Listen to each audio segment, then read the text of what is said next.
You're listening to Weird Medicine with Dr. Steve on the Riotcast Network, riotcast.com. I need some touching in the garage.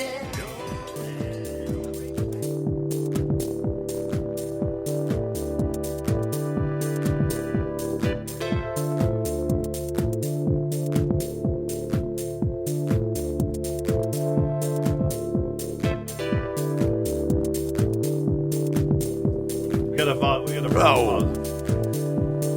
And then Scott's just yelling. It's Weird Medicine, the first and still only uncensored medical show in the history of broadcast radio, now a podcast. I'm Dr. Steve with my little pal, Dr. Scott, the traditional Chinese medical practitioner who keeps the alternative medicine wackos at bay. Hello, Dr. Scott. Hey, Dr. Steve. We also have our in-studio intern comedian, Cliff Andrews, a.k.a. 49 Cent. Hello, Cliff. Hello, Dr. Steve. And, you hear it's not Sherwin Sleeves this time. It's Charles Moffat. Charles, what does your music go by when you play? DJ Noisy Noise or wait a minute. Say it again. ARHT. What? Say it again, Charles. Can he hear me? He can hear you. He needs to get that microphone closer. Keep busting it out there, man. Something wrong with that mic. We get you. It was working a minute ago. Oh, there you go. Yeah, DJ Noisy Noise has never used a microphone before. I mean, I don't talk when I play. But yeah, I go by ARHT, so it's just ARHT, four letters. ARHT. Oh, okay, yeah. And if you look up, sort of like the Tetragrammaton. Yeah, Yahweh. Yeah, but I'm on SoundCloud and Bandcamp, and if you just look up ARHT, SoundCloud and Bandcamp, you'll find it. Okay, cool. Yeah, Charles, he's been on this show before. I first saw him out on the street with a semi-modular synthesizer all patched up with the patch cables and stuff, and he was just playing this crazy-ass shit in the middle of the street of, at that time, our town wasn't very hip. It's not very hip now. It's a little more hip now than it was. But no, I'd never seen anything like this in this town, particularly where he was, which was right down from an antique store.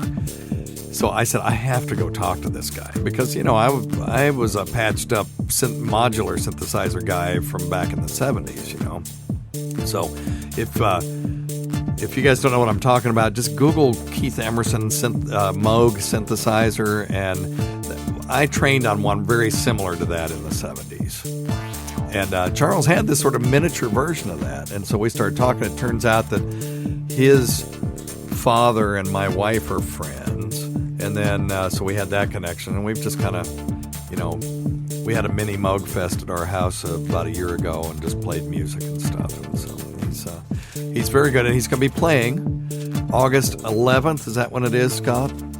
At the Beer Run. August 11th. August 11th at the Beer Run.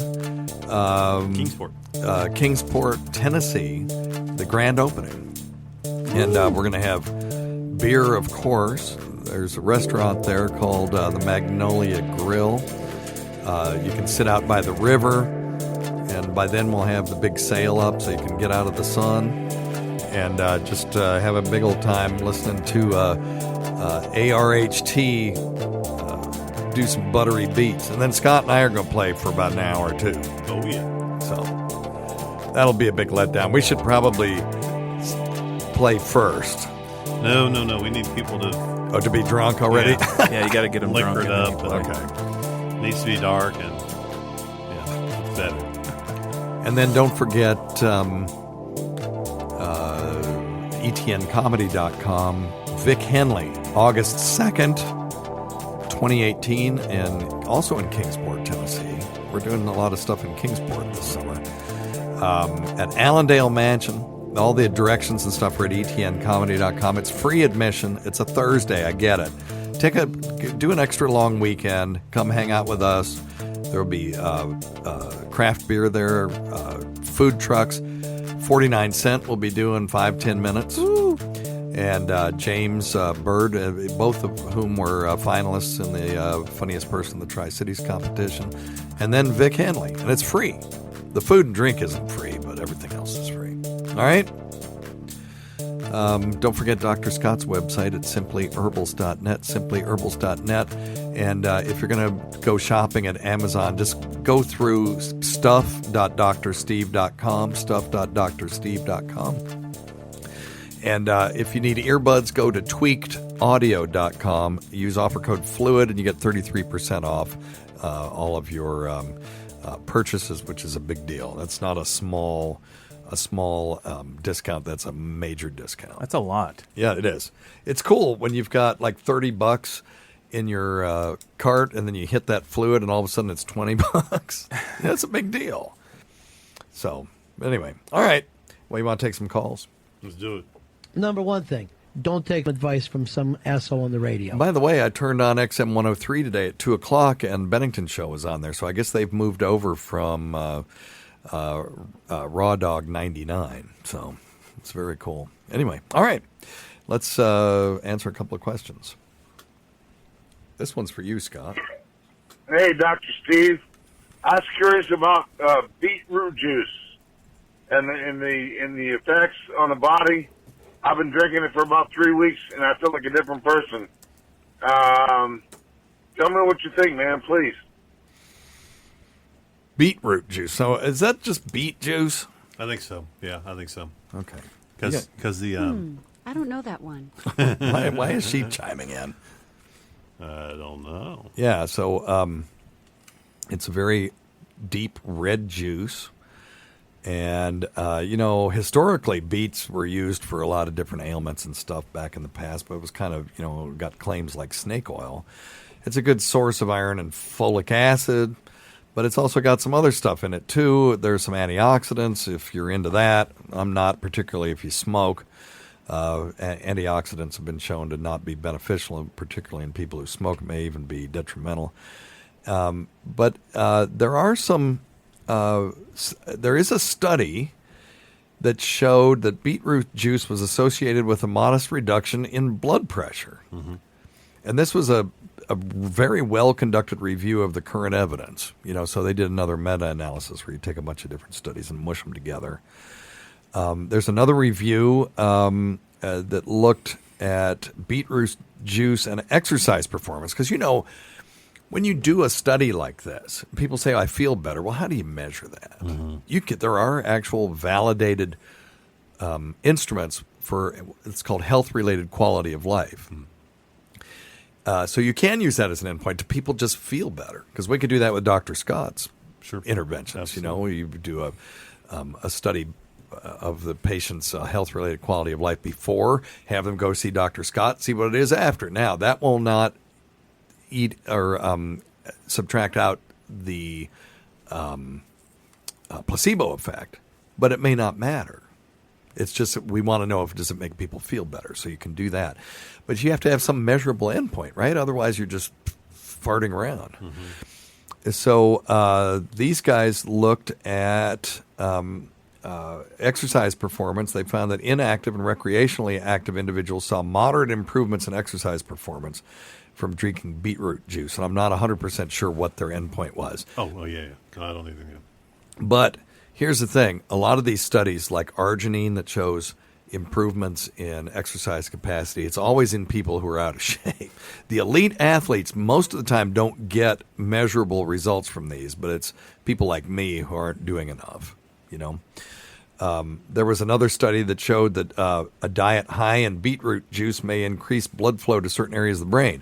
So people say, maybe it'll prevent dementia. We have no evidence of that.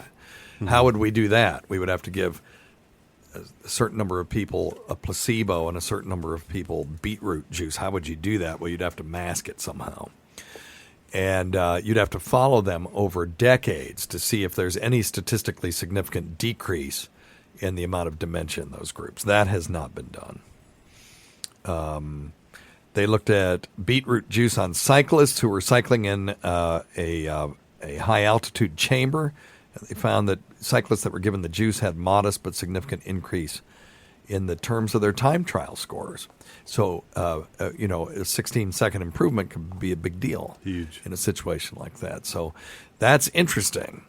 So, yeah, I don't see that there's a big downside to this stuff, and it may be beneficial if you can stand the taste. I've never tasted it. I can't imagine what it tastes like. It's not palatable. Really? Unless you put a little bit of sweetener and stuff in it.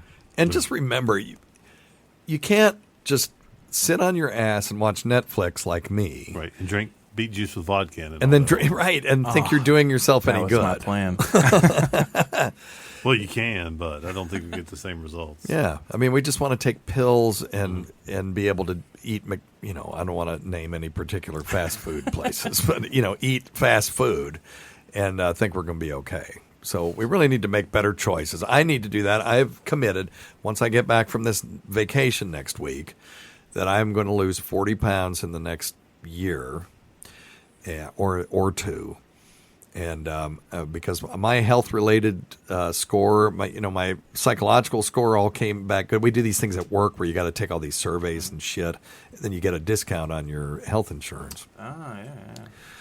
And I did all of this, and it was not pretty. I'm resting on my laurels. I'm 62. I don't think I really look 62, and I'm in pretty good shape. I'm on, a lifestyle medication. I'm on something for reflux, and but I'm not going to be able to stay that way if I keep up the way I'm doing. So I'm going to make a commitment. If people want to do it with me, I'm going to increase my exercise. I'm going to improve my diet. I'm going to cut back on the alcohol, and see if I can't get in better shape by next year.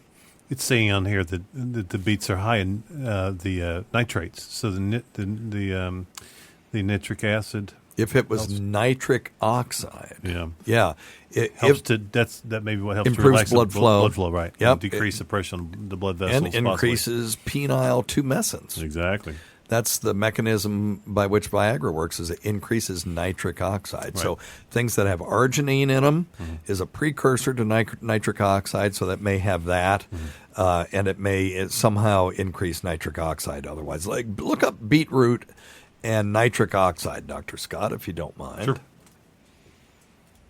And then we'll move on.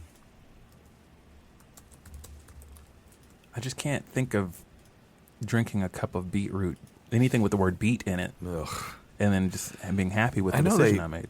You can extract sugar from beets, but it doesn't taste like beets. I mean, beets, I want my vegetables to not taste like that. I don't.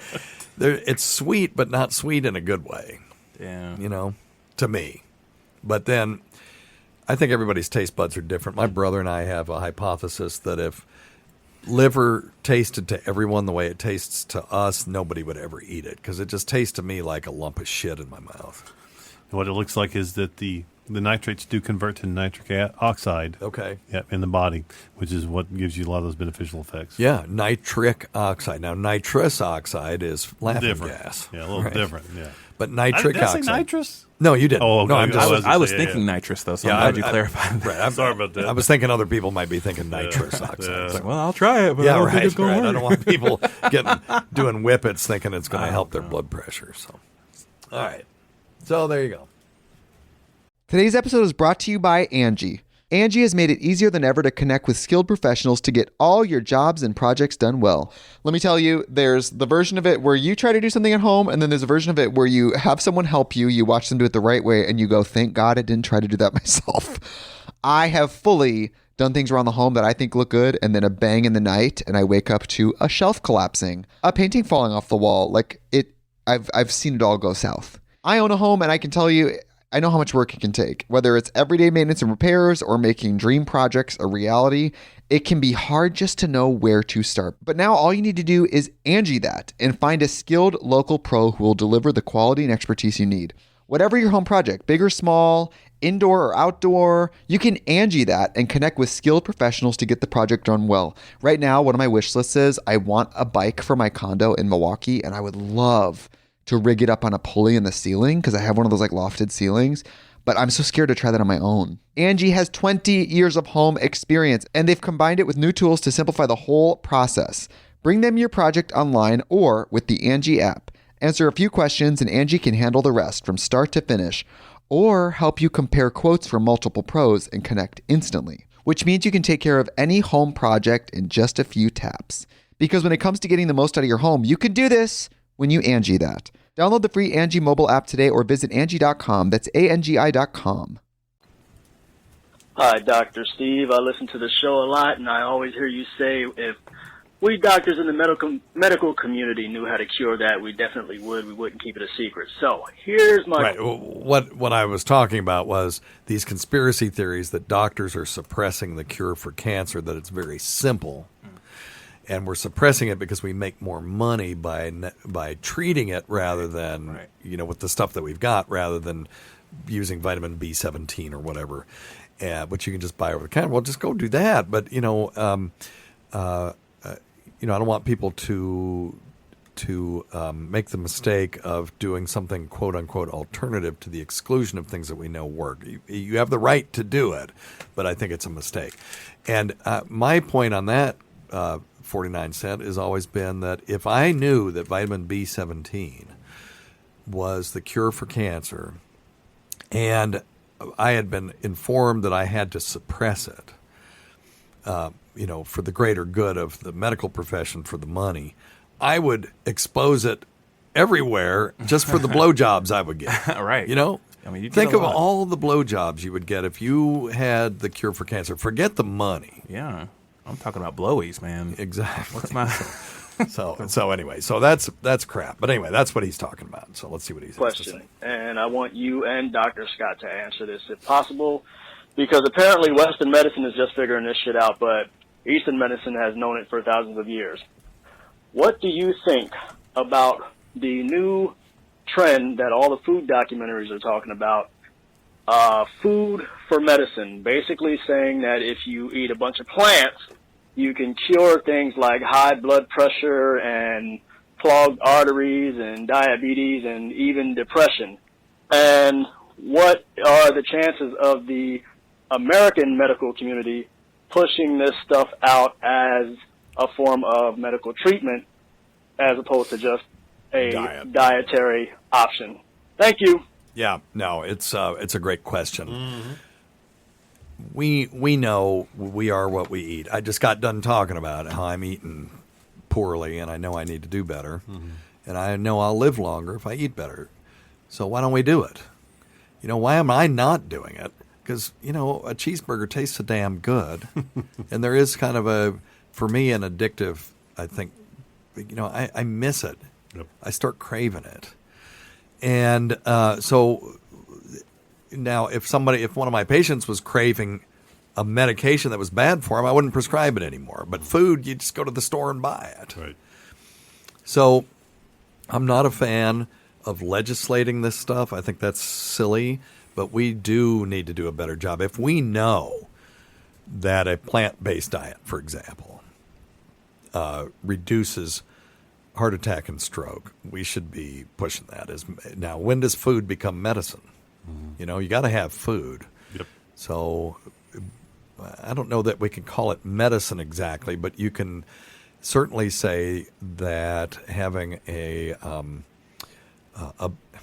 just eating properly, right, and we can argue about what that is, is good for you. Yep. You can call it medicine if you want to, but the bottom line is you have to eat good, healthy foods. Yeah. And there's a lot of research that shows that eating crappy foods will make you sick. Yeah. Sure. Well, vegan diets, which right, is the strictest. You're not a vegan. No, you're a pescatarian. Pescatarian, yep. Which means that he'll eat fish, but everything else is plant-based. Mm-hmm. Mm-hmm. Vegan diets are more effective for weight loss than other diets that have been compared to. Now, not necessarily. Now, a vegan diet can be low carbohydrate as well, mm-hmm, if you don't eat potatoes and stuff. Right. But so it just depends on what you're comparing it to. They can lower blood sugar levels, so can a ketogenic diet. They can have been shown to improve kidney function. Let me see. According to the World Health Organization, 1/3 of all cancers can be prevented by factors within your control, including diet. Mm-hmm. Big part of that smoking. Yep. if I hear somebody saying, I'm a vegan for health reasons, and they're smoking 2 packs of cigarettes, I just have to laugh. Because you're going through all this hell.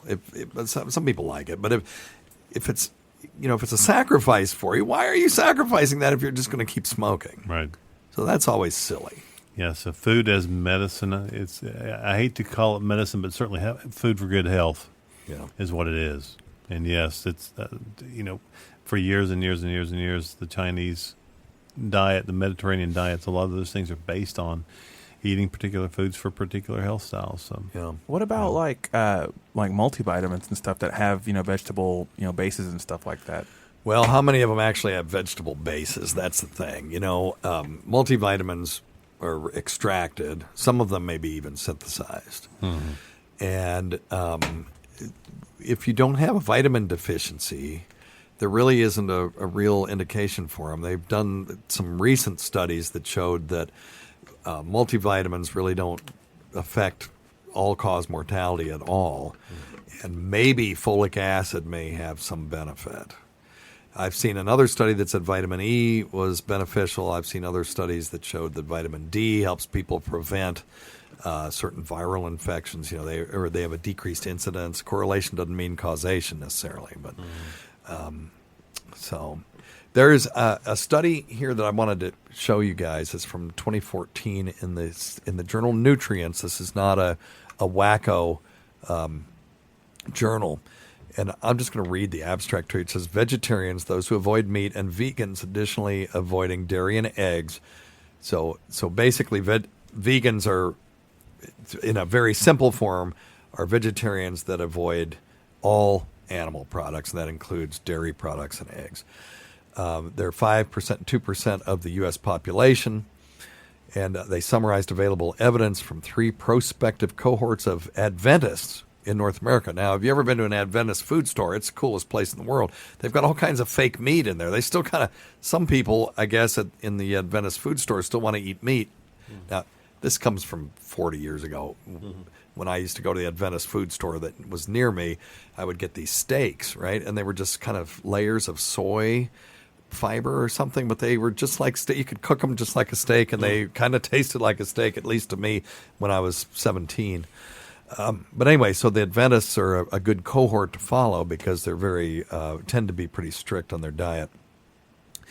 And what they found were that the vegetarian diets conferred protection against cardiovascular disease, cardiometabolic risk factors, in other words, high triglyceride and high blood sugar, some cancers, and total mortality. And check this out. Compared to lacto-ovo vegetarian diets, vegan diets seem to offer additional protection for obesity, hypertension, type 2 diabetes, and cardiovascular mortality. So now why wouldn't we be just pushing this? A lot of people don't accept these findings. A lot of people aren't taught about it. Right. We don't get taught this in medical school. We had very little nutrition information in medical school. And we have nutritionists who listen to this show that yell at their radio when they think I'm recommending a diet to somebody. I don't think we've ever actually recommended a diet to somebody on the show. We've just talked about the evidence for different diets. Yep. So it is very interesting. And I don't know what it's going to take. What kind of evidence do we need before people say, look, this is what you really should be doing, as opposed to, we still circumcise kids, even though we know that only a very small number of people will benefit from being circumcised, and a small number of people will be harmed by it. There's no real compelling reason to do it, but we still do it, and we're not saying no, we're not going to do that anymore. So it's a tough question. I know. I don't know the because answer. He's asking a question I should know the answer to. I don't know the answer. You know as well as I do. We could make recommendations for everyone to go on vegan diets, but 99% of the docs saying that are not going to do it themselves. Yeah. And I should do it. Well, according to this, right? Because it's a very difficult diet to maintain, though. That's my problem. Because we eat a lot of vegan meals. We eat a lot of vegan meals. I've got too much pasta and bread. I can't eat the pasta and bread, so I'd have to go vegan plus. So it would be plant-based, no gluten. Right. Well, and it's just a tough diet. I've got two of my best friends. They're hardcore vegans, man. It's a tough diet to work through. It's tough to negotiate. So. Well, it's tough to negotiate a heart attack or a stroke. It is, yeah. That's true. On the front end, it's tough. On the backside, it pays off. Now, I've known vegans that had heart attacks and strokes. It doesn't 100% protect you, just like smoking doesn't 100% doom you to having lung cancer. I've known people that were 89, 90 years old still smoking when they died from something else, you know? Yep. So it's just all about mitigating risk, you know? Yep. So... But anyway, it's it's a tough one. I really don't know. No. I don't know. Just eat the best. I don't you say can. that very often. Nope. Eat the best you can. Stay active. Get off your ass. The evidence is right here in front of me, and I'm still gonna eat Seesaw. fried chicken tonight. Well, you know, still seesaw. Yeah, I know it. Now, I didn't quit smoking because I had evidence that it was going to cause heart attacks and cancer and strokes. I quit smoking because I read a study that showed that nicotine is the number one cause of reversible impotence in men over 40, and I was approaching 40. And I'm now 62, so I've been off of them for quite some time. But that's what it, when heart attack, stroke, fuck that. Damn flaccid dick. Get rid of these things. Maybe it's because of the immediate risk. Because you talk about cancer or lung disease, any of those types of things. They're like that's in the future. That could happen. But if you're talking about, hey, my dick don't work now. Oh wait, hang on, I got to fix this. Yep. So no, you're right. You're right. That had a lot to do with it, and just the whole lifestyle thing. I could abstract cancer and heart disease. It was a lot harder to abstract not being able to have intercourse anymore. So if I can find me a study, Scott, on PubMed that shows that a vegan diet improves sexual performance in older men, and that might be just enough to push me over. I'll do it. All right, maybe I'll have to get some of that damn beetroot. Yeah, what I'm saying, stock up on some beetroot. All right.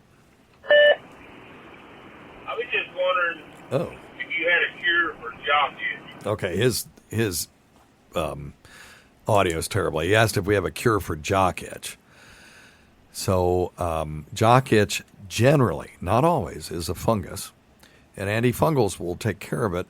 But it's why did it happen in the first place? Well, a lot of times it's because our inguinal region and our genital region has oily pubic hair and skin against skin. And then we sweat a lot, and it's, when you've got the scrotum mushed up against your thigh, like saltwater taffy, it gives a perfect place for fungi and other things to grow. They like dark, moist places. So you want to make sure that you don't, if you cure it, that you don't give it the opportunity to come back. So I really like fresh balls. And I mean the product, not actually, people having good hygiene on their scrotums. But Fresh Balls is a tapioca powder in a volatile liquid. And when you rub it on, the liquid evaporates off and it leaves behind this residue of this very absorbent, dry powder. It's awesome. That won't cure the fungus if it's already there. So you can use over-the-counter Lotrimin or Lamisil. Or just any over-the-counter antifungal, and you want to use it for about a week after it's gone because it'll disappear and it'll still be there. It's tricky. And then you'll stop and it'll grow right back. So you want to really kill it by going for at least a week. Now, if you do that and it's still there and it doesn't affect it at all, it's probably not a fungus. It could be a thing called erythrasma. Erythrasma is actually a bacterium. I believe, if I remember right, it's a Corynebacterium. And these things secrete a pigment that if you hold them under a black light, it will fluoresce a very beautiful salmon pink. It's beautiful. I've only seen it once in my career, but I looked like a damn genius when I saw it. There you go. And that's actually treated differently. Antifungals will do nothing for that. Only an antibiotic will get rid of that stuff. So if you do the home remedy first and it doesn't go away, you must go get seen. And, we just want to make sure we're not missing something. And stop washing your nuts with the same washcloth that you wash the bottom of your feet with. Ooh, that might help too, maybe. Give yourself a bill. I think that's worth saying. It might help. I don't have any evidence of that, but it certainly sounds right. Yeah. I mean, if you get stinky feet and you wash your feet and then you wash your junk after that. Yeah. See, I always I start with the junk. I always start there. Yeah, me too. I feel like that's where it's going to radiate. Then I'll go up here. Then I'll go down to the feet. Yep. And then whatever else. But yeah, I get the old ass crack first. Oh yeah, that's a good place to start. Yeah, and then you rub. Then I wash my hands. Then you wash your face. No, I wash my hands off. Then you wash your face.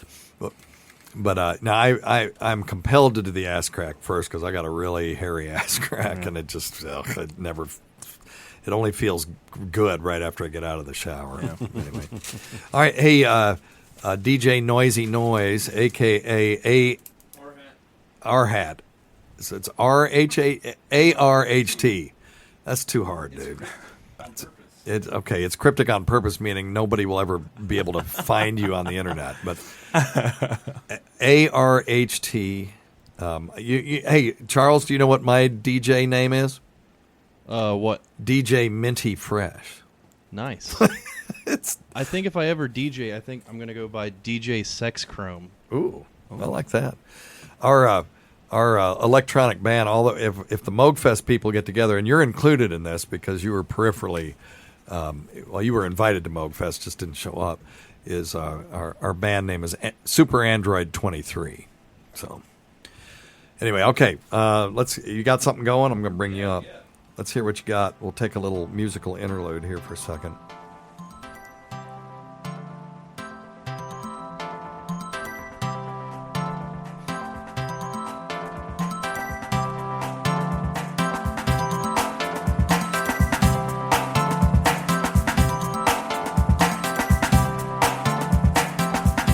I think this will be cool at the beer run, don't you? Have some sort of, instead of just bluegrass like we always have, and we'll have something that people can kind of a little different, yeah. Groove to a little bit. Dance, baby, dance. We could get Cliff to rap. I'll do it. It'd be pretty cool. If you show up, you're more than welcome to pick up the microphone. Yo, 49 cent in the his house.